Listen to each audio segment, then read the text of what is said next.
Buenas tardes. Bienvenidos a todos. Webinar Montesinai by Gira presenta esta conferencia informativa.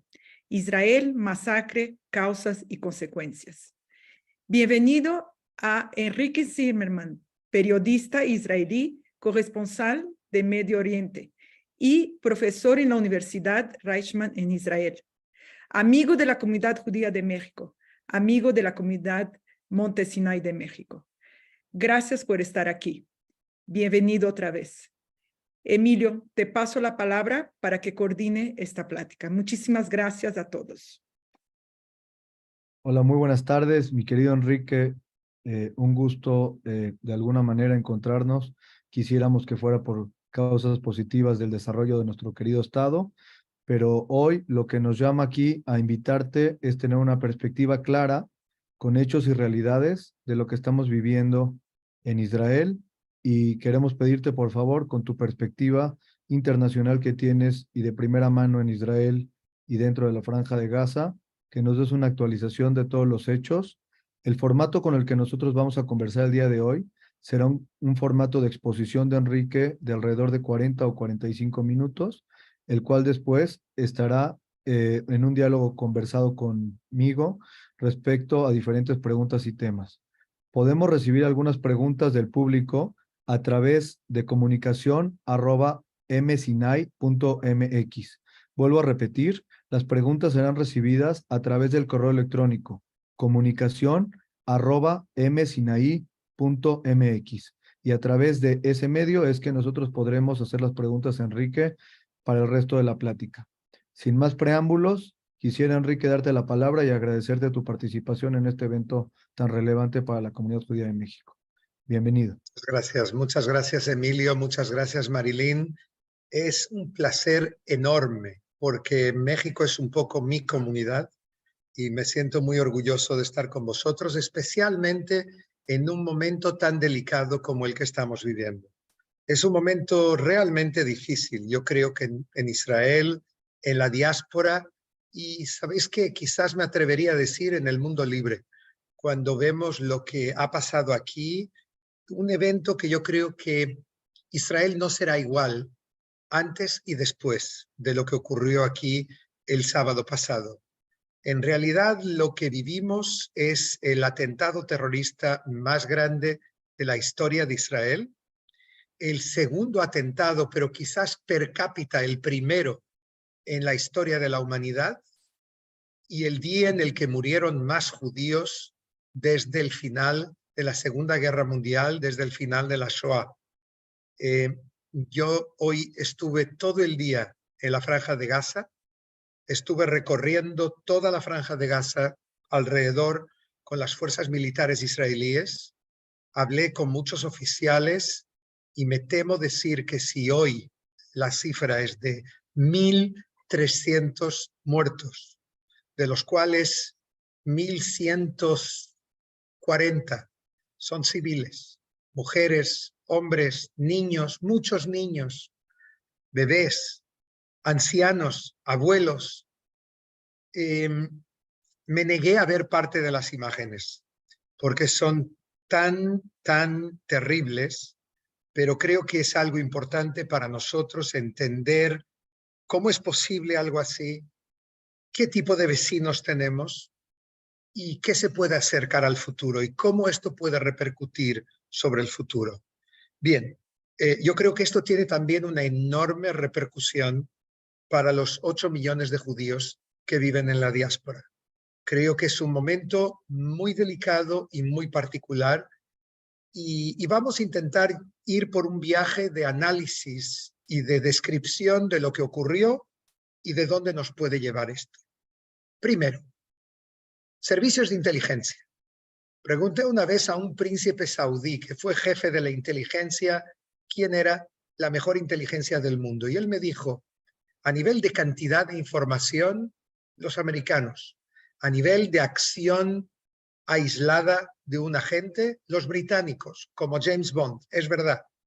Pero a nivel de operaciones de inteligencia complejas, nadie se puede comparar con la inteligencia israelí. Esto dicho por el jefe de la inteligencia saudí el príncipe Turki el Faisal, que sabe de lo que está hablando. Pero es verdad, el sábado pasado ocurrió uno de los mayores errores de la historia de la inteligencia militar israelí. El Mossad no tiene nada que ver con esto, porque el Mossad se ocupa del mundo, de fuera de Israel. El Shin Bet o Shabak, los servicios de seguridad internas, y Amán, Agafa Modi'in, el departamento de la inteligencia militar, sí tienen que ver. Yo creo que hubo aquí un error de concepción. Últimamente, Hamas hizo algo muy sofisticado. En los últimos 2 años hubo varios enfrentamientos entre Israel y el hermano menor de Hamas. Tenemos que entender, Hamas controla Gaza desde el año 2007, cuando hicieron un golpe de Estado y echaron con 10.000 hombres armados, hoy en día tienen más, entonces tenían 10.000, echaron a los 40.000 de la autoridad palestina de su grupo rival Al-Fatah, con el que nosotros sí nos entendíamos más desde principios de los años 90. Y ellos los echaron y desde entonces convirtieron a Gaza en una república islámica que se rige por la Sharia, por la ley islámica. Es de hecho, aunque en ese momento no lo fuera, cuando ellos hicieron el golpe de Estado, hoy en día es de hecho un brazo directo de Irán. Y Irán tiene un socio aún más cercano, que es el hermano menor de Hamas dentro de Gaza, que se llama la Yihad Islámica. Ambos hoy en día están financiados, entrenados por Irán y armados por Irán. Son proxies de Irán, al igual que en el Líbano está Hezbollah, con quien combatimos en el 2006, con quien combatimos antes, que es un grupo aún más fuerte, que es como un ejército alternativo dentro del Líbano. Bien, Hamas permitió que la Yihad Islámica, su hermano menor, dentro de Gaza, combatiese con Israel varias veces en los últimos 2 años. La última hace 3 meses. Estaba yo en Arabia Saudita en ese momento y hubo combates entre Israel y la Yihad Islámica. Misiles y respuesta israelí. Y jamás no se metió bajo ningún concepto. Lo que hicieron ellos es dormir a Israel durante 2 años. Darle a entender a Israel en esos 2 años que ellos habían abandonado lo que ellos llaman la resistencia. Y así fue como el gobierno de Israel, al entender que ellos no se metían y que ellos son los soberanos en Gaza, les dieron ciertos, diría, beneficios. Por ejemplo, reanudaron la entrada en Israel de 20.000 trabajadores de Gaza todos los días. Entraban por la frontera de Erez y dan de comer a cientos de miles de personas en una franja de Gaza que es uno de los lugares con más densidad de población del mundo, 40 kilómetros por 10, 12 de ancho, 2.100.000, 2.200.000, nadie sabe muy bien, pero desde luego un lugar con gran densidad, con mucho desempleo, paro, y de esta forma Israel les da de comer a cientos de miles y tranquiliza la situación. Y además, mucha gente de Gaza, a pesar de estar bajo Hamas, sigue viniendo a Israel a recibir tratamientos médicos cuando hay casos graves que los hospitales de Gaza no pueden dar un tratamiento adecuado y ellos les permiten venir. Les contaré algo más. El miércoles de la semana pasada hubo un acto en Jerusalén y luego en el Mar Muerto de una organización que se llama Mujeres Hacen la Paz.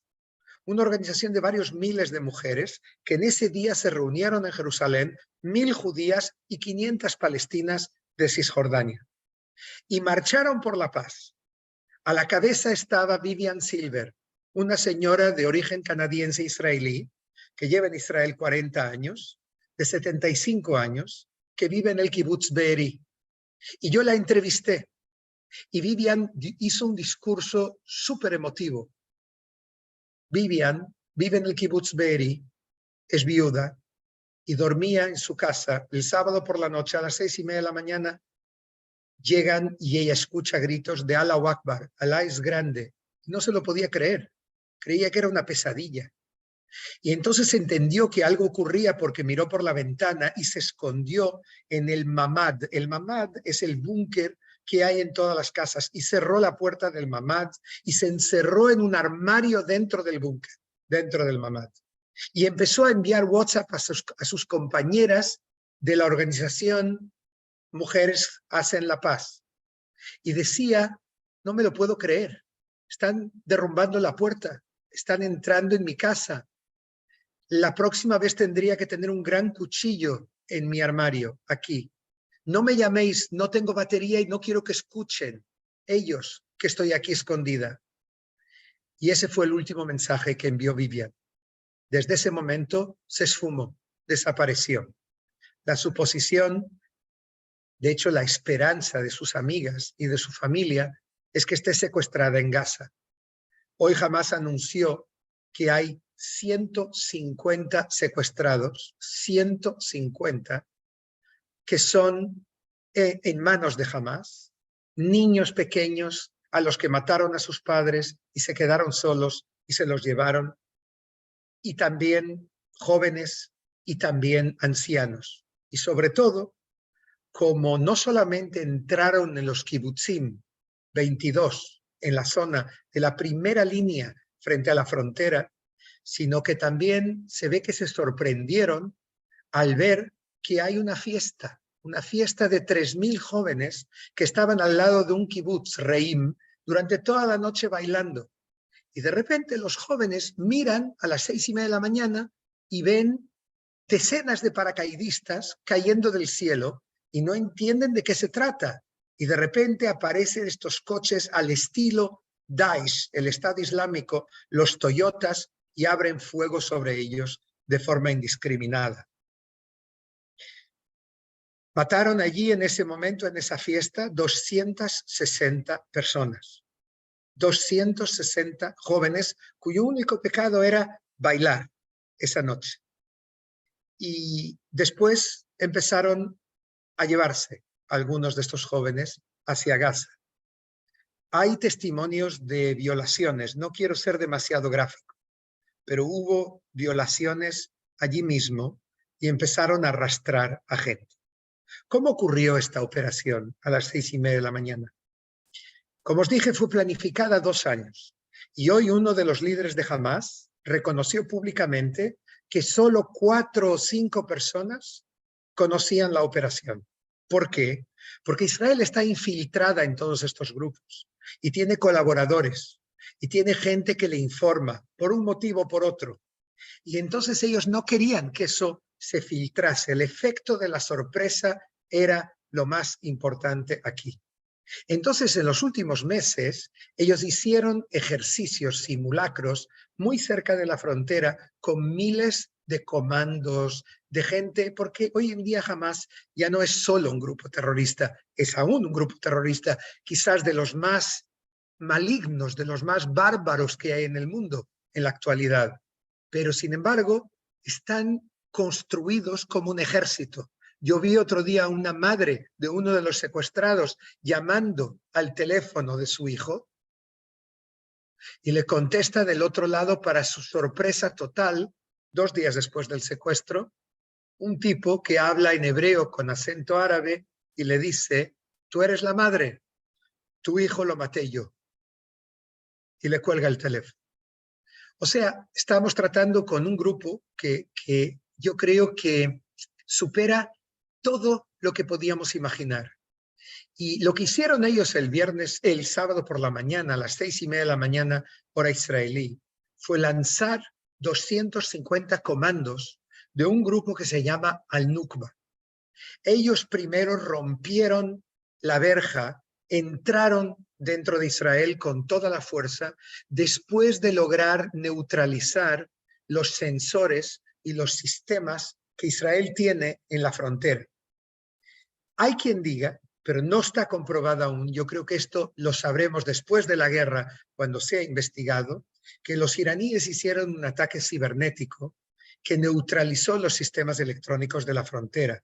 Pero en cualquier caso, ellos lograron entrar y los propios comandos terroristas de Hamás no sabían que se trataba de una acción real. Pensaban que era otro simulacro como los que habían hecho anteriormente. Luego lanzaron 200 paracaidistas que cayeron del aire y que se lanzaron sobre los kibutzim y sobre la fiesta de la que hablé antes. Luego vino una tercera ola de 500 comandos más de Al-Nukba. Os diré que hoy Israel, esta tarde, mientras estaba yo allí, me dijeron, estamos destruyendo la Fuerza Aérea, las bases de los comandos Al-Nukba, que han perdido más de 1000 hombres en estos ataques en Israel. Y luego mandaron más 500 para ayuda logística a los que hicieron el trabajo de masacres en territorio israelí. El shock fue tan grande y la sorpresa tan grande vino de que últimamente en una ciudad palestina de Cisjordania, que se llama Hawara, se produjeron una serie de incidentes. Y el Tzal había decidido pasar parte de sus fuerzas de Gaza hacia Cisjordania. Además era Shabbat, además era Simchat Torah, con más motivo de que muchos soldados estaban de permiso. Y de repente ellos ven llegar a la base de la división de Gaza, Ugdat Gaza, que tenía algunos soldados y soldadas ahí dentro. Ellos entran, ocupan, matan, no logran llegar a la sala subterránea donde están, digamos, las cosas más importantes de la base, pero logran ocupar parcialmente la base y de hecho, durante 5 o 6 horas lograron ocupar 22 poblaciones y kibutzim y provocar, de hecho, esta masacre que hemos visto. Entraron en lugares como Nir Am, y aquí hubo una chica. Cada uno de estos lugares tiene lo que se llama una Kitat Konenut, que es como una célula de personas, históricamente, que tienen armas y que ellos son los encargados de defender el kibutz en caso de que haya un ataque. Esto no se producía hacía muchos años, una cosa así. Pero hubo una chica, Inbal, de 25 años, que estaba haciendo jogging, corriendo, fuera del kibutz a las 6:30 de la mañana del sábado, y vio algo muy raro. Y ella fue y llamó a los 12 personas que componían esta Kitat Konenut, esta célula de defensa del kibutz, en este caso Nir Am, y ellos esperaron a los terroristas y en su caso, encabezados por Inbal, ellos lograron matar gran parte de los terroristas que intentaron entrar en el kibutz. En otros lugares no hubo tanta suerte. Hoy vimos el kibutz Be'eri, que está totalmente destrozado. Estuvimos al lado del kibutz Reim, donde tuvo lugar la fiesta, totalmente destrozado. Lo mismo ocurre en Kfar Aza, donde hasta hoy se encontraron aún cadáveres, tanto de terroristas como de personas del kibutz que fueron asesinadas.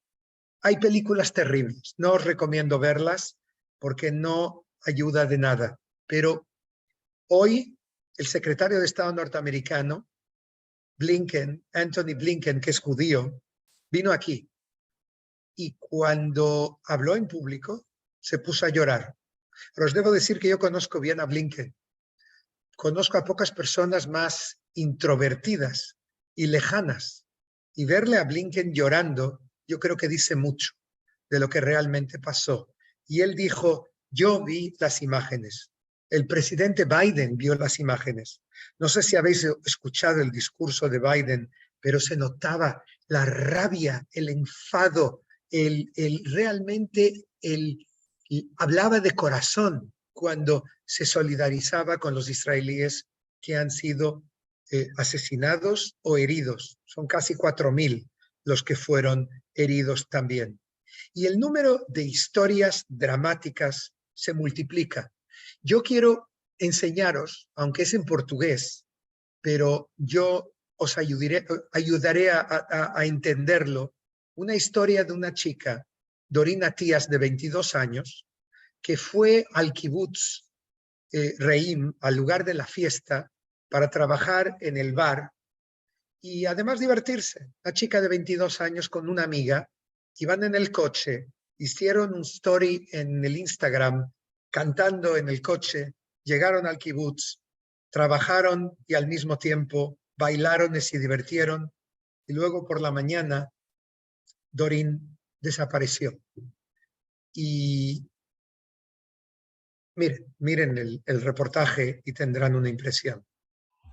Dorin Atias, de 22 anos, é uma luso-israelita que cresceu em Ganei Tikva, a 60 km de Gaza, a caminho de uma festa com 3.000 jovens que teve lugar na sexta-feira no sul de Israel. Dorin e a sua amiga Yarden já festejavam sem saber o que lhes esperava. Esta foi a sua última story. Nos últimos meses, Dorin vive em Tel Aviv e estuda para ser professora de Pilates. A festa durou toda a noite com a participação de jovens israelitas e de todo o mundo. Dorin trabalhou no bar e dançou com os seus amigos. Às 6h30 da manhã começaram a ouvir sirenes que indicavam que dentro de 15 segundos rockets lançados desde Gaza iam explodir na zona em que Dorin se encontrava. Ela tentou procurar um refúgio, mas pouco depois desapareceu. 260 jovens foram abatidos pelos guerrilheiros do Hamas, que chegaram ao lugar em paraquedas e em jeeps, no meio de gritos Allahu Akbar, Allah é grande. About 6:30 in the morning, she called me and she said that there is bombs and the security taking her out through the cars to get into Tel Aviv, to get back to Tel Aviv. She said, I'm going with my friend, Eden Yerushalmi, and they've got to the car and they got to Machane Kibbutz Re'im. They put a car over there, maybe because of the bombs. They got out of the car and they started to run. Her phone got lost, and Eden, her friend, found it. She took it. We know it because we tried to call Dorin phones, and she answered and she said that Dorin ran away, and she's with her phone and she's in the shuttle. There is many bombs and Arabs who were calling, and she's handing in the phone. A few minutes later she called her sister from her Dorin phones and she said the Arabs are taking me to Gaza. Dezenas de jovens foram levados à força para Gaza. A família não sabe se Dorin foi morta ou sequestrada. A mãe, Tali, verificou todos os cadáveres dos jovens nos hospitais de Israel e não encontrou o corpo da filha. Os pais estão desesperados. Até agora nenhuma autoridade israelita, portuguesa ou da Cruz Vermelha contactou com a família. É por isso que Tali Atias faz um chamamento por intermédio da SIC à comunidade internacional e ao governo de Portugal. We ask from the world and from the Portugal government to get into the business and... Gil corta aquí. Ella había sacado un pasaporte portugués, Dorin, y por eso la madre quiso que esto saliera en Portugal y que hubiese una intervención. Provocó gran conmoción en Portugal. Se metieron, pensamos que ella estaría secuestrada en Gaza y finalmente ayer se hizo una prueba de ADN. Hay aún muchos cadáveres sin identificar y finalmente supimos que Dorin había muerto. Fue asesinada de forma terrible por estos, no les podemos llamar ni animales, pero así fue. Y como ella, muchos más que estaban en esta fiesta. Debo decir que hay algo que yo creo que la prensa en el mundo y la mexicana en particular no contó y que fue publicado en Washington Post, por ejemplo, con pruebas. Y es que parte de los secuestrados fueron asesinados en el camino, cuando ya estaban de camino a Gaza, a punto de llegar. Cuando todo esto pase van a salir más testimonios de violaciones, de cosas terribles que ocurrieron. Pero yo os quiero contar, os quiero leer una pequeña descripción que a mí me impresionó personalmente, con un final feliz justamente, y por eso pude oír esa descripción, de una chica, Mai Hayat, también de 22 años, que estaba allí bailando. Y fijar lo que esta niña pasó. Dice así: Vimos un amanecer impresionante en el kibutz. Yo y un amigo nos alejamos de la fiesta para beber un café.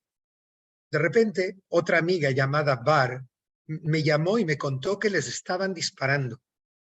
Nos escondimos en un pequeño puesto de la policía y vimos como los 3 agentes que estaban allí se preparaban para enfrentar a cientos de terroristas con una evidente expresión de miedo. Nos dijeron salir corriendo y se lanzaron hacia afuera. Era una misión suicida y fueron abatidos. Llegó más gente a donde estábamos escondidos y les pregunté si conocían las historias del Holocausto, en las que durante las matanzas algunos judíos se escondían debajo de cadáveres, haciendo como si estuvieran muertos. Nos cubrimos con arena y nos acostamos en el suelo en silencio, hasta que de repente escuchamos pasos. Recé como nunca, pero 8 terroristas me encontraron. Cerré los ojos porque pensé que nos iban a disparar. Nos levantaron y me sacaron el móvil y todo lo que tenía en el bolsillo. De hecho, en muchos casos, esto no lo dice ella, entraron en las cuentas bancarias de la gente que tenía el móvil y robaron dinero hacia Hamas. Eso es algo que se va a investigar, que hoy me contaron que Israel estuvo luchando, un grupo de expertos en cyber security, en ciberseguridad, para devolver parte de este dinero, y así lo hicieron. Pero yo sigo con lo que dice Mai. Y dijeron a través de sus walkie-talkies que tenían una más. Uno de los terroristas comenzó a hablar conmigo en árabe y yo le dije que no le entendía. No grité, me mantuve quieta y apática. Algunos de ellos empezaron a apuntarme y a reírse, aparentemente porque según ellos estaba semidesnuda, indecente. Iba con un t-shirt como las chicas israelíes van. El palestino que me había hablado inicialmente me puso su chaqueta y su gorro encima y cogió mi mano. En una mano tenía un misil y en la otra mi mano. Empezamos a caminar y vi que buscaban cigarrillos y bebidas en el lugar de la fiesta. Busqué con ellos sin oponerme. Había cadáveres por todos los lados. Había otro israelí conmigo que empezó a llorar. Yo le dije, no lo hagas, los vas a poner nervioso. El joven se arrodilló y comenzó a rogar por su vida. Lo ejecutaron ahí mismo, frente a mí. Me quedé sola con los terroristas. Uno de los terroristas, que tenía una madera en la mano, me golpeaba en la cabeza, provocando las risas de todos. Pero el que me había cogido la mano al principio parecía como que me había adoptado. Cuando llegamos a uno de los coches, pensé en suicidarme atacándoles para que no me lleven a Gaza. El palestino que había matado al chico israelí me advirtió que si intentaba hacer lo mismo, me mataría también. De repente, el palestino que me había dado la chaqueta y me había protegido me dijo, corre, vete. Y vi que no me apuntaban con los fusiles. Corrí como nunca en mi vida. Llegué al escenario de la fiesta y me acosté al lado de 3 cadáveres. Me pinté la cara con la sangre de uno de ellos y me acosté con los ojos cerrados por 3 horas. 3 horas. De repente escuché hebreo y grité, ¡socorro! Eran soldados israelíes. Me llevaron a un paramédico para revisarme. Vi imágenes que no querría recordar. Estaba viva, pero mi alma la mataron. Ojalá consiga curarla. Y esta es una historia positiva. Hay historias mucho peores que esta, que hoy han empezado a salir. Yo creo que la prensa internacional empieza a entender. Fíjense el cinismo de parte de los medios de comunicación. Anteayer, cuando entraron en el kibutz Kfar Aza, habrán escuchado que encontraron cuerpos mutilados, bebés decapitados, y esto salió. Y luego, como Israel decidió no enseñar esas fotos para no profanar la memoria de esas personas y de esas familias, dijeron, eso no es verdad, Fíjate, hasta Israel no lo confirma con fotos. Hoy Israel enseñó parte de esas fotos. Y no quiero describir más, porque yo tampoco las pude ver, no conseguí. Pero entonces todos se lo creen. Y cuando además Anthony Blinken, el secretario de Estado, empieza a llorar en público, recordando lo que acababa de ver, o lo que había visto incluso antes de llegar a Estados Unidos, él y el presidente Biden, allí ya todos se lo creen. Y de hecho acabo de recibir un mensaje de que varios líderes europeos van a llegar a Israel mañana, pasado, el fin de semana, para solidarizarse. Es verdad que, cuidado, no cantemos victoria, porque en este momento ya hay imágenes muy duras de Gaza. Pero si hay una invasión terrestre, yo vi hoy cientos de tanques, decenas de miles de soldados. ¿Y saben lo más curioso? Que la mayoría de ellos son reservistas, no soldados en servicio regular. Reservistas con familias que recibieron el llamado Tzav Shmone, que es la orden número 8 que obliga, en mi vida lo recibí 3 veces, y te obliga a presentarte en el frente y dejar todo, tu trabajo, tu familia, y simplemente ponerte el uniforme e irte a tu base. Y en Israel hay una situación ahora, saben ustedes que en los últimos 9, 10 meses hemos vivido una de las situaciones de mayor división interna de la historia de Israel.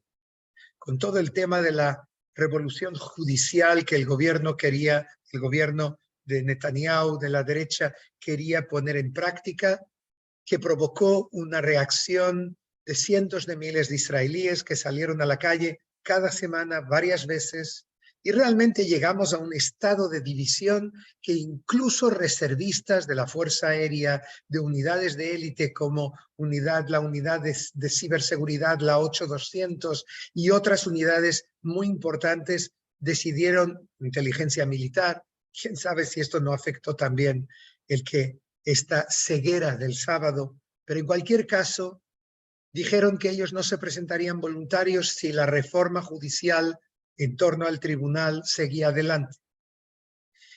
Y era una situación muy peligrosa. De hecho, también Biden se opuso a esta revolución y le pidió a Netanyahu que la parase. Y Netanyahu lo hizo, pero no lo hizo. O sea, de facto lo hizo, pero oficialmente siguió adelante con algunos puntos de la reforma. La cuestión es que ahora, desde el sábado, es como si hubiese un eclipse. Todo eso se esfumó. Hoy lo que a mí más me impresionó en la frontera de Gaza, pero también lo veo aquí en Tel Aviv, donde vivo yo, es el espíritu de solidaridad que hay en la sociedad israelí en este momento.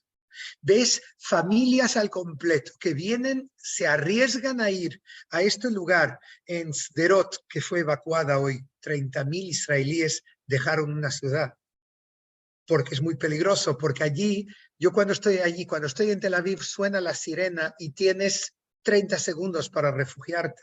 Allí escuchas el boom y no hay sirena, porque tarda 3 segundos. Entonces es como un ruido que escuchas, el sonido natural de la guerra a tu alrededor. Y sin embargo llegaron familias al completo del norte, del centro del país, para traer comida a los soldados. Algo increíble. Y les regalan, y había gente ahí haciendo barbacoas para que los soldados que van hacia Gaza puedan comer antes de irse. Y cantando juntos. Y una cosa realmente única. No he visto un espíritu así en Israel jamás. Es triste que nos hizo falta que ocurriese algo así el sábado para que realmente nos unamos. Y yo veo un espíritu de unión que se refleja también en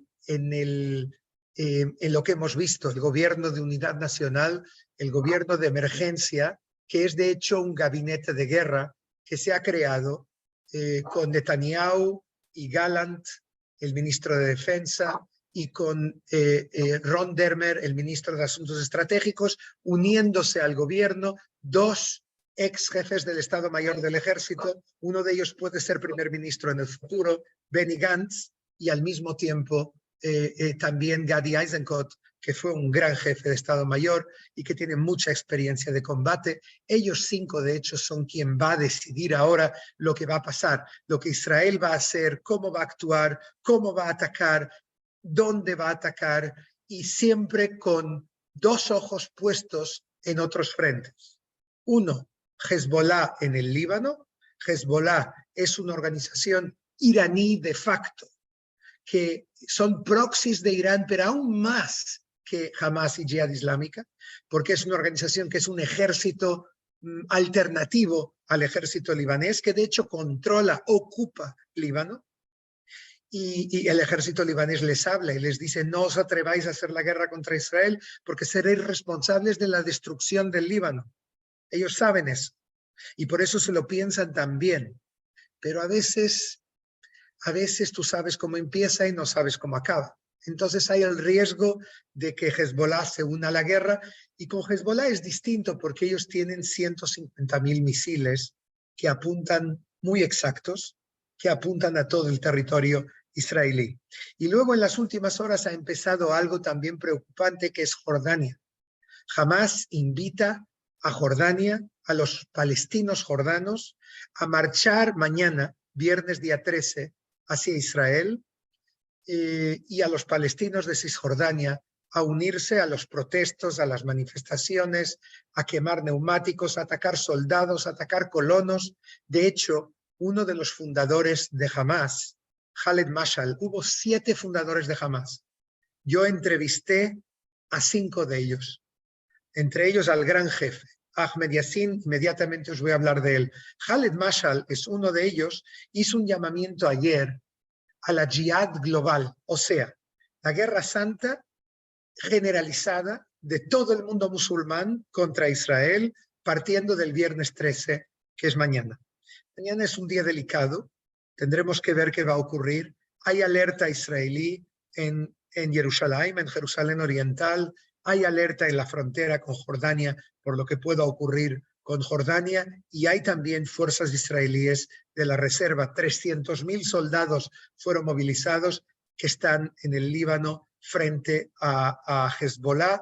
Os diré que en los últimos días ocurrió algo impensable, y es que volvieron turistas israelíes de todo el mundo. De Bangkok llegó un avión del AL con 30 personas más de lo permitido, que durmieron en el baño y tirados en el suelo para poder presentarse a sus bases. Lo mismo ocurrió con aviones especiales que vinieron de Roma, de Atenas, de Barcelona y de Madrid. 4 aviones llenos de turistas, hombres y mujeres, turistas israelíes que se querían presentar como voluntarios en sus bases. De hecho, hubo un 150% de personas reservistas de lo que se presentaron. Normalmente el porcentaje es 70, 80, en este caso 150. O sea, hubo mucha gente que se presentó como voluntario porque los israelíes entienden que Hamas fue demasiado lejos. ¿Y quién es Hamas? ¿Qué es Hamas? Hamas es una organización fundamentalista islámica creada en el año 87 por el jeque Ahmed Yassin, el jeque tetrapléjico, con un objetivo, y acordaros de esto: crear un Estado islámico en toda esta región, igual que ISIS, el Estado Islámico, o Daesh. Es ese su objetivo. Ellos no aceptan Israel, ellos quieren reemplazar a Israel, lo han dicho millones de veces, está escrito en su constitución, y ellos, además de todo, no aceptan un Estado palestino, porque el Estado palestino para ellos es laico, y ellos quieren un Estado islámico en toda la región. Gil, ponos una frase de las entrevistas con el jeque Yassin y con el líder que vino después, Mahmoud el-Zahar.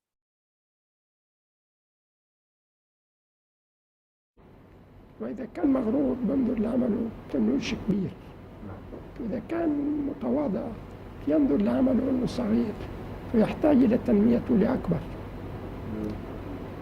نحن دائما ننظر لأنفسنا أنه عملنا أقل من الواجب، وهدفنا هو النصر أو الشهادة، تحرير أرضنا ووطننا.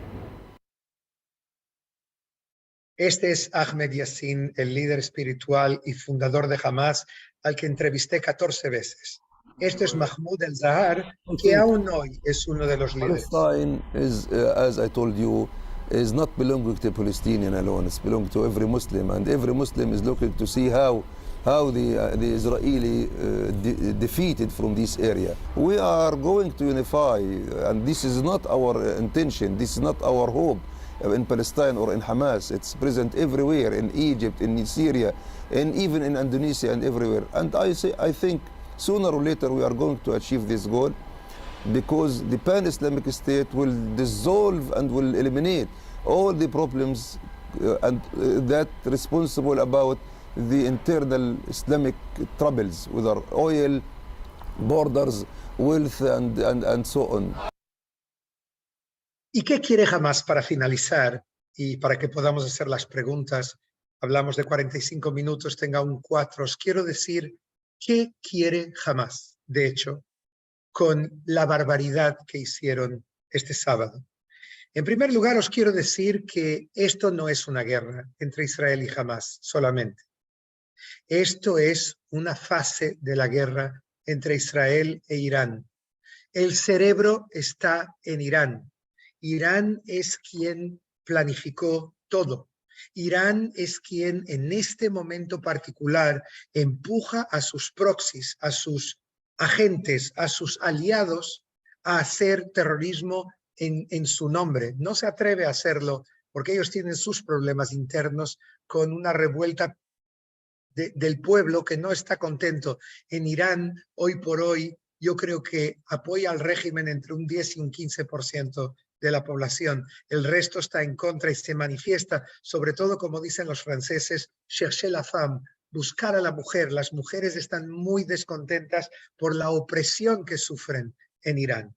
Pero Irán está preocupada y de hecho convenció a Hamas, pagando mucho dinero a Hamas, por 3 motivos primordiales.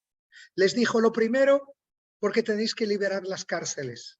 Tenéis que ir y provocar que los israelíes, por eso se llaman secuestrados, gente raptada, que los israelíes liberen y los miles de presos de Hamas, de la Yihad Islámica que hay en la cárcel israelí. Y para que ellos lo hagan, tenéis que llevar una cantidad suficiente de presos, de raptados. Claro que se les fue la mano y que algunas fueron violadas varias veces por 8 o 9 hombres, otros fueron asesinados, otros fueron malheridos, etcétera, etcétera, etcétera. Pero de hecho ahora tienen en sus manos alrededor de 180 israelíes que están en Gaza y que son la primera preocupación del Estado de Israel y del mundo libre en este momento. ¿Qué va a pasar con ellos? ¿Cómo los van a convertir en escudos humanos cuando Israel invada Gaza? ¿Y cómo evitar que esto ocurra? ¿Y cómo devolverles a casa? Esa es una de los primeros objetivos de Hamas, liberar la cárcel. El segundo objetivo es que Hamas ve que no hay elecciones en Palestina. De hecho, en Palestina, que era una democracia hasta el 2006, no hay elecciones desde hace 17 años. ¿Y por qué? Porque saben que Hamas a lo mejor ganaría. Y por lo tanto, como no quieren que Hamas gobierne, se trata de una organización neofascista, islamista, radical, que reprime a la mujer, que persigue homosexuales. No hablemos ya de su ideología hacia Israel. Por ese motivo, eso significa una guerra continua, por ese motivo no hay elecciones. Entonces ellos hacen campaña electoral con todo esto. Ellos creen que plantando cara a los israelíes, ellos ganan popularidad en Cisjordania.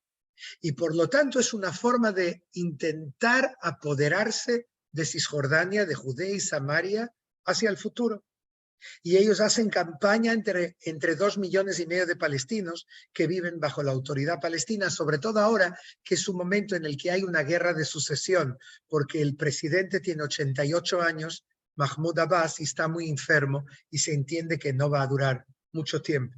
Y hay que ver quién va a venir después de él. Pero el motivo principal para Irán y para Hamas, pero sobre todo para Irán, de todo lo que ocurrió el sábado, del día más negro de la historia judía desde la Segunda Guerra Mundial, es los acuerdos de Abraham. el hecho de que Israel firmó la paz con 4 países, con Emiratos Árabes Unidos, con Bahrein, con Marruecos y con Sudán, hace 3 años, y que ahora estamos en el 4º capítulo de un libro con 20. O sea, los islamistas radicales y los iraníes entienden que hay otros países árabes y musulmanes que están en la cola esperando. Hay ya borradores escritos de acuerdos de paz que están esperando el momento exacto para sacarlo. Y la joya de la corona, Arabia Saudí. Arabia Saudí se va a convertir en la próxima década en una de las 5 principales potencias del mundo. Ellos son la autoridad moral del mundo musulmán y árabe, porque tienen Meca y Medina, los lugares más sagrados, pero a la vez ellos tienen el poderío económico, que es enorme, gracias al petróleo y gracias a la visión 2030 que intenta diversificar la economía. Yo estuve allí 5 veces este año, una vez hace 4 años, y os puedo decir que este país cambia, pero ellos me dicen claramente, Israel es parte de nuestra estrategia, de nuestro cambio. 70% de la población tiene menos de 30 años y quiere la paz con Israel, quiere gozar de la tecnología israelí. Y lo harán, y además el príncipe heredero y hombre fuerte, Mohammed bin Salman, lo dijo públicamente. Netanyahu lo dijo públicamente. Biden lo dijo públicamente. Los 3 quieren un acuerdo triple entre todos, que les permita a ellos también recibir armas de Estados Unidos, etc. Un acuerdo triple, cada uno por sus propios motivos. Cada uno tiene sus motivos distintos. Viene Irán y a través de este ataque intenta boicotear ese acuerdo. ¿Por qué? Porque le han llamado a esa operación asesina del sábado el diluvio de Al-Aqsa. ¿Por qué Al-Aqsa? Porque es el 3er lugar más sagrado del Islam. Y ellos esperan, movilizando Al-Aqsa, movilizar todo el mundo musulmán, impedir que Arabia Saudí firme la paz con Israel. Yo creo que se equivocan y no lo van a lograr. Ayer recibí un mensaje muy emotivo de un alto cargo en Arabia Saudí, que me dijo palabras muy fuertes. Y recibí otro mensaje de Emiratos, que es un gran aliado nuestro, en el que alguien del gobierno muy importante con quien tengo contacto hace años, desde antes del acuerdo, me dijo, hasta que no cortéis la cabeza de la serpiente, será difícil seguir adelante. Y esto viene de un emiratí, de Abu Dhabi. Estamos ante un examen muy grande, pero yo tengo confianza, tengo esperanza y creo en los israelíes. No creo que haya ningún pueblo en el mundo que tenga el poder, la fuerza moral que tienen los israelíes para enfrentarse a situaciones difíciles. A veces somos insoportables por nuestras divisiones, por nuestras discusiones, por la polémica talmúdica que nos gusta tanto. Pero en el momento de la verdad, cuando nos amenazan y estamos en peligro, yo creo que nadie se une como nosotros. Ojalá. Alevay. Preguntas. Enrique, muchísimas gracias con esta plática tan informativa. Le quiero recordar al público que si quieren mandar preguntas es vía el correo electrónico comunicación@msinaí.mx. Lo que voy a tratar de hacer, Enrique, si me lo permites, son una serie de preguntas de lo que he escuchado a mi alrededor los últimos días y que son las preocupaciones que tiene una comunidad de la diáspora latinoamericana, específicamente en México, con las características que tú bien conoces, y que nos puedas ir contestando de una forma breve para que nos alcance la mayor cantidad de preguntas en el tiempo. Mira, yo quisiera empezar por lo siguiente. ¿Cuál es la manera correcta que tú sugieres que nos informemos respecto a los hechos y los números que se van dando de forma objetiva? ¿Por qué? Porque la cantidad de fake news que están apareciendo nos empiezan a espantar de forma dramática. Yo quisiera que esa fuera la primera pregunta. Pues te daré una respuesta muy clara. Creo que después de 10 años hay un canal que fue creado hace una década de televisión en inglés, francés, árabe y tiene un programa en español, varios programas en español, creo, semanales. Se llama I24 News. Yo creo que ellos hacen hoy en día uno de los mejores trabajos que conozco a nivel periodístico. Son exactos, los he estado siguiendo estos días, veo que son muy exactos, son muy imparciales y representan mejor que nadie este gobierno de unidad nacional que yo espero que siga en Israel después de la guerra. Creo que os recomiendo, para los que conocéis alguna de esas tres lenguas, me imagino sobre todo inglés, que los sigáis de cerca, porque creo que es la mejor manera de saber lo que está pasando aquí. Ahora, respecto a la guerra informativa y este asunto de las fake news que estamos hablando, sumado la guerra que empieza a suscitarse en el mundo respecto a la discusión de si Israel es culpable, de si es un ataque terrorista o no es un ataque terrorista, de si es una consecuencia de la opresión, y este diálogo que empezamos a tener los judíos del mundo con los no judíos y esta conversación que tenemos que soportar, ¿qué es lo que tú sugieres respecto a esa conversación? Mira, Emilio, yo no creo que hoy en día, sobre todo hoy concretamente, después de que salen estas noticias, yo sigo muy de cerca la prensa mundial y te puedo decir que veo aquí un proceso. Inmediatamente el sábado y el domingo, fin de semana, hay pocas noticias en Occidente. Esto conquistó las televisiones y dejó a la gente boquiabierta. Entonces yo creo que no empezaron aún críticas hacia Israel. El lunes empiezan a salir imágenes de los miles de objetivos de Hamás que fueron bombardeados por Israel. Y obviamente cuando tratas de una población como Gaza, en la que la población civil es un escudo humano utilizado por Hamás, y eso es algo que hay que explicar a la gente. O sea, Hamás esconde sus laboratorios, sus fábricas de misiles, sus centros de operaciones dentro de los rascacielos del barrio Rimal, que ahora fue semidestruido, porque así están protegidos, porque ellos creen que Israel de esa manera no se va a atrever a bombardearlos. Y Israel realmente, por su propia iniciativa, hasta esta semana, llamaban por teléfono, enviaban SMS o teléfonos en árabe a los habitantes de edificios determinados, se llama la operación llamar al techo, y les decían, tenéis 10 minutos, 20 minutos, media hora para iros de vuestras casas porque vamos a bombardear. Y entonces la gente se iba y había mucho menos víctimas. Pero cuando Hamás está allí, dentro, es muy difícil hacer algo así, y sobre todo después de lo que ocurrió ahora, la sangre hierve. Entonces yo vi que el lunes y el martes empezaron el discurso de derechos humanos, de violaciones de derechos humanos. El líder de Vietnam, de Corea del Norte y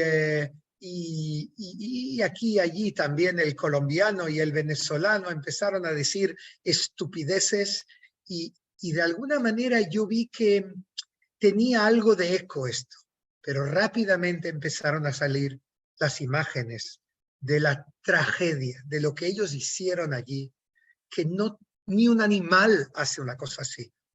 Como dijo hoy uno de los oficiales que estaba allí, los animales pueden matar para comer, pero no por el arte de matar, por el simple hecho del placer de matar.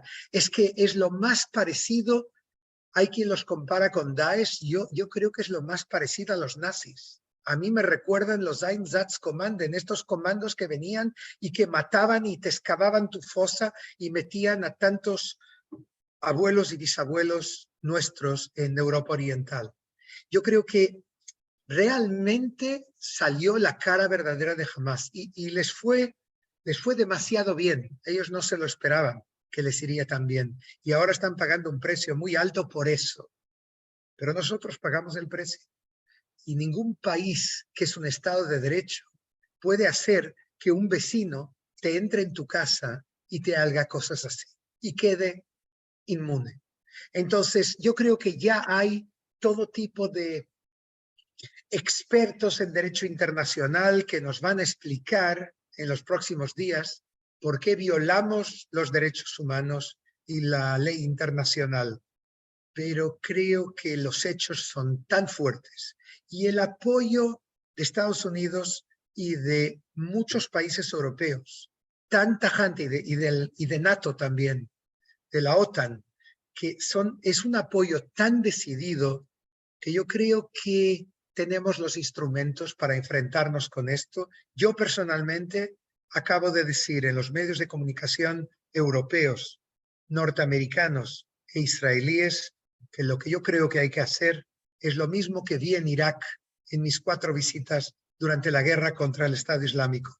Una coalición internacional que enfrente a Daesh. El Papa me decía, yo trabajo con el Papa hace años, y él me decía, esto fue como una guerra mundial contra el Estado Islámico, contra Daesh, porque nunca tantos países se unieron, incluso contra los nazis, para vencerles. Aquí llegó el momento de hacerlo. Si nosotros nos ponemos a pensar en las implicaciones que tienen los países latinoamericanos este efecto, ¿qué es lo que tú observas? Y sobre todo nos preocupa en términos de comentarios como los de Venezuela, Colombia, esas cosas que hemos escuchado que de repente son disparates. ¿Qué observas tú con respecto a nuestra realidad latinoamericana? Irán se infiltró en muchos países latinoamericanos. Lo dije en distintos lugares, entre ellos en el Parlamento de Brasilia, en el Congreso. Y me reconocieron que es verdad. Pero hay países que es aún peor en América Latina, sin nombres ahora. Desde luego Venezuela, pero hay otros. Y yo creo que esto es parte de ello, porque os repito, es una guerra entre Israel e Irán. Y los fake news y la guerra psicológica y la propaganda pura y dura al estilo Goebbels viene de Teherán. Ellos saben hacerlo. Y yo creo que el trabajo de personas como vosotros, Emilio, en las distintas comunidades es abrir los ojos de la inteligencia, del establishment intelectual y político en los distintos países y decirles, mirad, Irán no es la Madre Teresa. Irán no es la Madre Teresa y jamás no es la resistencia francesa contra los nazis.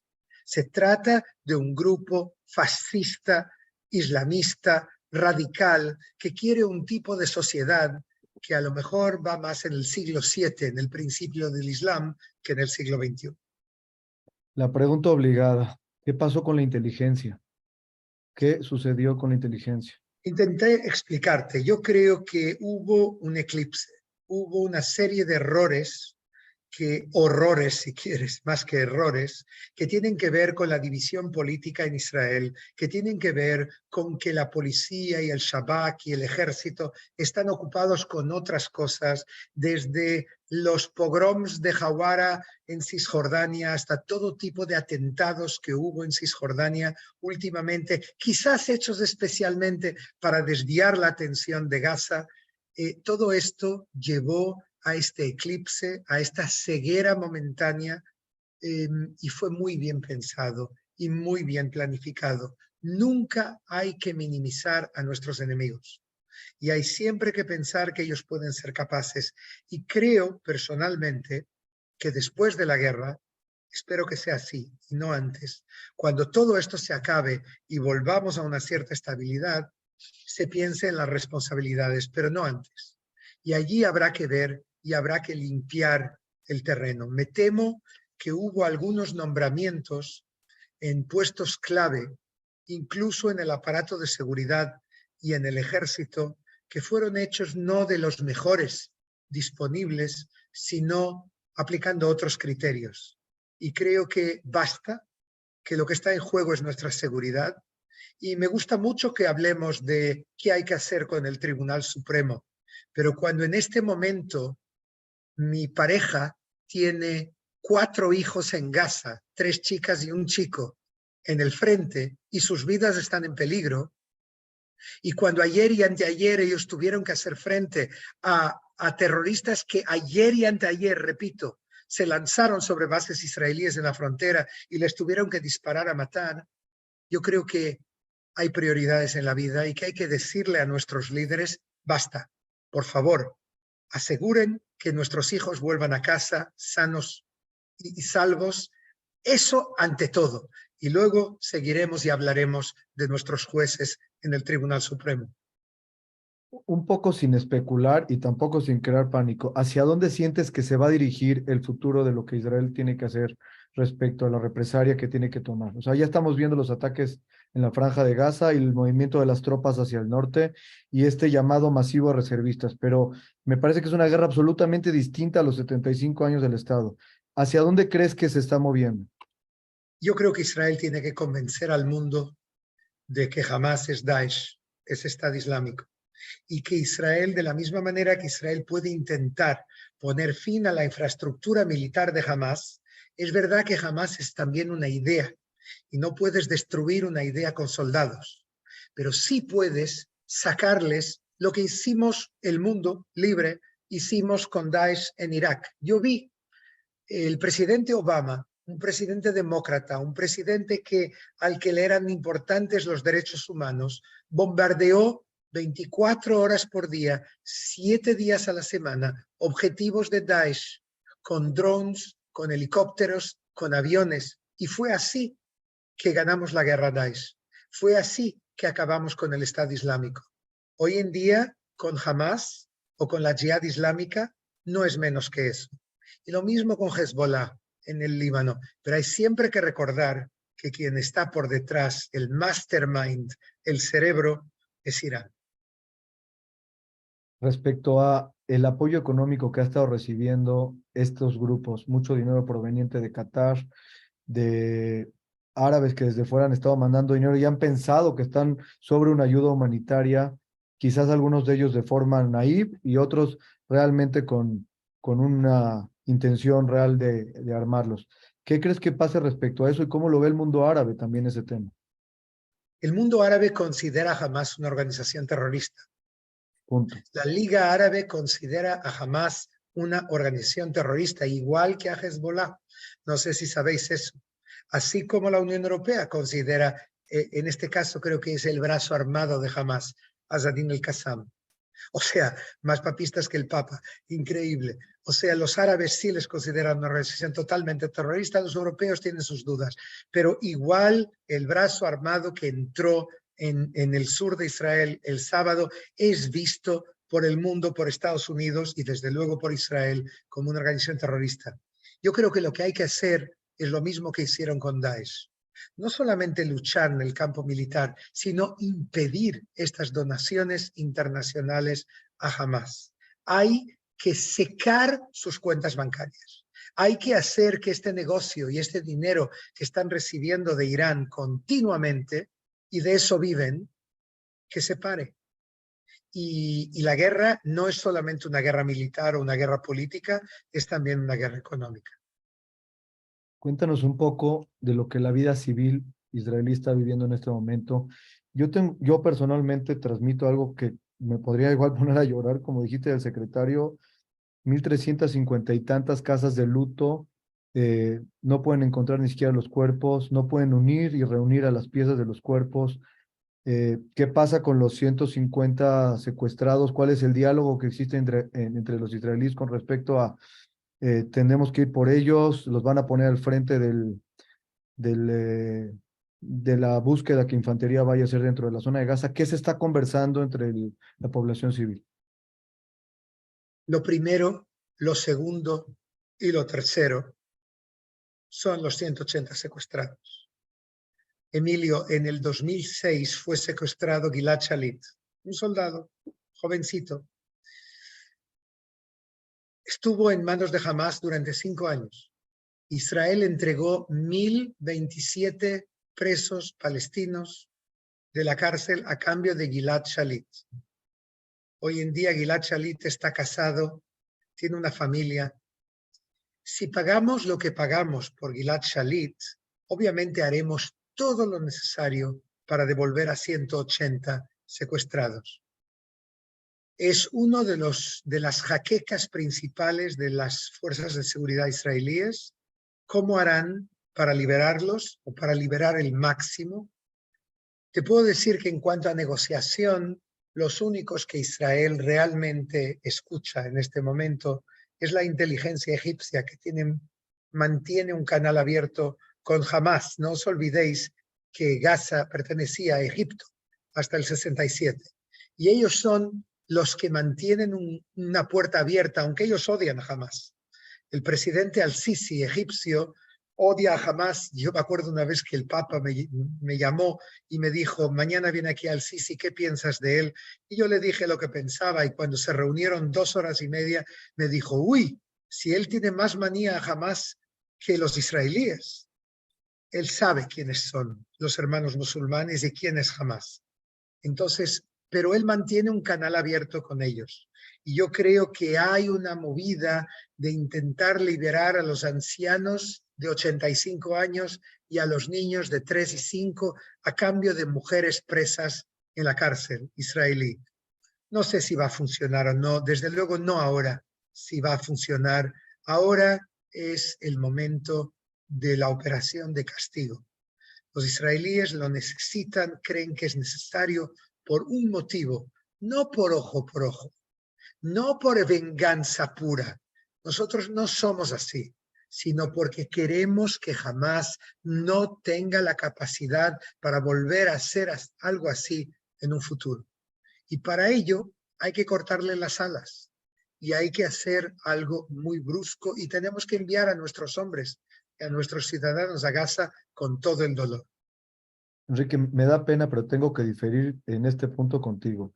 En la entrega de los 1000 prisioneros por Shalit, uno de ellos fue líder de este movimiento. Yo no creo que Israel tenga esta visión de intercambio que tú estás platicando, y más cuando tiene 180 personas, y más cuando la operación terrestre no ha comenzado y va a barrer por completo los puntos de encuentro. O sea, ¿cuál es el diálogo que está pasando adentro? Porque estoy seguro que si Creo que desde no me mi entiendes, trinchera... Emilio, no me entendiste, a lo mejor no me expliqué bien. Israel no va a dialogar ahora, aunque Egipto intenta dialogar. Okay. La respuesta israelí es, ante todo, vamos a entrar, vamos a hacer algo fuerte. Israel bombardeó en las primeras 48 horas después del sábado negro, del Shabbat negro del 7O, Israel bombardeó Gaza con más toneladas de explosivos que en toda la Segunda Guerra del Líbano. O sea que va en serio, y hoy hemos destrozado las bases de los comandos que atacaron Israel el sábado. No existen más. Los comandos, Israel tiene en este momento 1.200, 1.300 cadáveres de miembros de comandos de Hamas. O sea que nadie en Israel está hablando ahora de negociar. Los egipcios quieren y están preparando el terreno para cuando dentro de algunas semanas se vuelva, digamos, se acabe el ataque en Gaza. Y esto puede ocurrir. No sabemos en qué condiciones. Si será que Israel va a ocupar Gaza, Israel va a pedir que venga la autoridad palestina, va a pedir que vengan los egipcios, los jordanos, los saudíes. ¿Quién sabe lo que va a pasar? En este momento no hay respuestas a eso. Pero obviamente Israel, ante todo, pone como la primera prioridad la liberación de los 180 israelíes que están en Gaza. Déjame mover la brújula de sur a norte. Y el tema de Hezbollah no es cosa menor, y la cantidad de misiles que mencionaste tampoco es cosa menor. La cantidad de tropas que ha movilizado Israel para allá también empieza a preocupar. Esta posible ofensiva o defensa, no sé cómo lo queramos llamar, que pueda pasar en el norte del país, ¿la puedes describir un poco más, los riesgos y alcances que puede llegar a tener? Sí. Ayer hubo una conversación entre el líder de Hezbollah y el líder de Hamas, y decidieron que por ahora no entran en la guerra. Decidieron que no entran en la guerra porque Hezbollah, porque yo creo que ellos tienen grandes presiones, tienen mucho miedo, porque saben que si entran en la guerra, hay una frase que utilizan, que es que Israel convertirá el Líbano en un parking. O sea, que Israel no tendrá ningún tipo de límites si de repente empiezan a caer misiles sobre Israel. Pero aquí Israel tiene el siguiente dilema. Es el dilema entre la guerra de los 6 días y la guerra de Yom Kippur. En la guerra de los 6 días, después de 3 semanas de amenazas árabes y de la radio de La Voz del Cairo, diciendo que nos van a borrar del mapa, Israel, después de esas 3 semanas en que se construyeron jardines y en parques, cementerios gigantescos, porque se pensaba que era la caída del templo, la caída del tercer templo, o sea, del Estado de Israel. Israel atacó antes y destruyó la Fuerza Aérea de Egipto en tierra, y en 6 días ganó.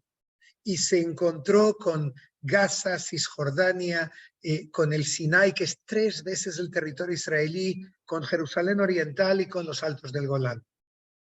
En cambio, en la guerra del Yom Kippur, llegaban indicios, no sé si viste la película Golda, pero miradla, llegaban todo tipo de indicios y los norteamericanos de Nixon le dijeron a Golda, si vosotros empezáis la guerra, como hicisteis en el 67, no tendréis nuestro apoyo.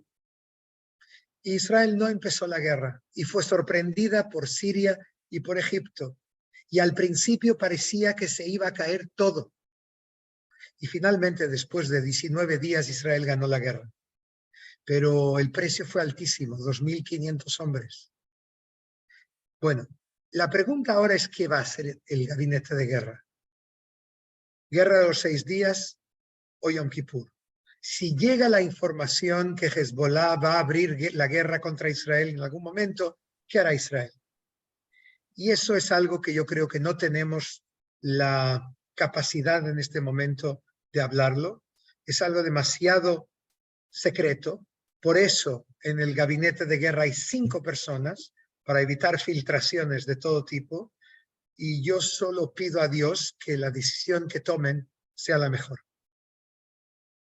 Así es, como todos lo esperamos, creo que podemos tener muchísimas más preguntas que podríamos alargar. Esta perspectiva que tú tienes nos llena muchísimo de información y llena estos huecos que muchas veces nos hacen confundirnos y tener miedo. Agradecemos muchísimo tu tiempo. Te invitaría a un último comentario de reflexión con respecto a el tiempo que esto crees que vaya a durar y qué tipo de acciones serían las lógicas y prudentes de los judíos en la diáspora para poder tener calma, para poder apoyar al Estado de Israel de la mejor manera, para estar seguros en nuestras ciudades y en nuestras comunidades. Si se te ocurre algo que nos quieras compartir, te lo voy a agradecer y agradecer esta charla que hemos tenido el día de hoy contigo. Muchísimas gracias, Emilio. Yo creo que tenéis mucho que hacer. En primer lugar, ante las autoridades mexicanas, cada uno en su país. Tenéis que aclarar, tenéis que escribir artículos en los medios de comunicación, tenéis que explicar las cosas que México está muy lejos, las cosas que no llegan a México.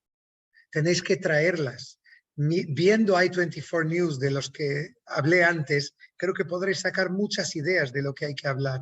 Hay que ir a los periodistas, hay que hacer un trabajo con ellos, hay que trabajar en las redes sociales, hay que hacer que conferencias como la mía y otras de militares israelíes, entrevistar a Ronnie Kaplan del ejército, el portavoz del ejército. Hemos estado hablando en Telecinco ayer en España. Habla muy bien, explica muy bien. Tenéis que tener más voces y darle eco. Eso es lo vital. ¿Cuánto tiempo va a durar esto? La pregunta del millón. Yo me lo pregunto muchísimo y puedo decirte que un experto que tuvo razón el sábado al mediodía en muchas cosas y me sorprendió la razón que tuvo, me dijo hoy que él cree que va a tardar 6 semanas. Pero ya oí versiones que van entre 4 y 8 semanas. Creo que más no. Más no, porque Israel no se lo puede permitir. Económicamente es muy difícil y además empezarán las presiones internacionales y es necesario darse prisa. Muchas gracias. La idea de Ronnie Kaplan nos parece fantástica. De hecho, tenemos ya la planeación para conversar con él en Monte Sinai, en la Comunidad Judía de México. Lo estaremos anunciando posiblemente por el transcurso de la semana. Muchas gracias por esto. Le doy la palabra a Marlene para agradecer en nombre de la comunidad y agradecer este diálogo que hemos tenido. Que Gracias. Dios nos cuide y que proteja al Estado de Israel. Y por otro lado, que Dios les mande consuelo a las víctimas y les mande salvación a todos los que están secuestrados y sufriendo esta pena tan grande que le ha pasado al pueblo de Israel, al Estado de Israel y a todos nuestros hermanos. Te mando un abrazo caluroso y espero poderte ver pronto en la tierra de Israel nuestra casa. Gracias. si Dios quiere.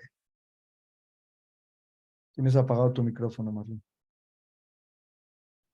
Enrique, un placer escucharte. La verdad, yo creo que Gira Montesinay y Webinar cumplimos con nuestra palabra de dar una plática informativa y creo que fue más que informativa. Te felicito, eres un gran reportero, eres un gran, tienes una visión de las cosas muy amplias y de verdad para Montesinay y en nombre de nosotros todos, te agradecemos y sabemos que tu labor es fantástica. Y Muchas pues, gracias, Marilyn. esperamos vernos pronto en mejores ocasiones y A vuestra disposición y lo que necesitéis. Y gracias a todos los que nos están viendo o los que nos verán después. Y ánimos, ánimos, ánimos. Y etov decimos en hebreo, pero todo irá bien, pero aún nos esperan unos días difíciles. Queremos compartirle a todo el público que esta plática ha sido transmitida también vía YouTube y mandaremos la liga de todas aquellas personas que no la hayan podido escuchar. Nos parece sumamente importante estar informados y estar atentos de las noticias. Gracias a todos y muy buenas tardes. Cerramos Hasta este siempre. webinar. Shalom. Gracias. Shalom. Hasta pronto.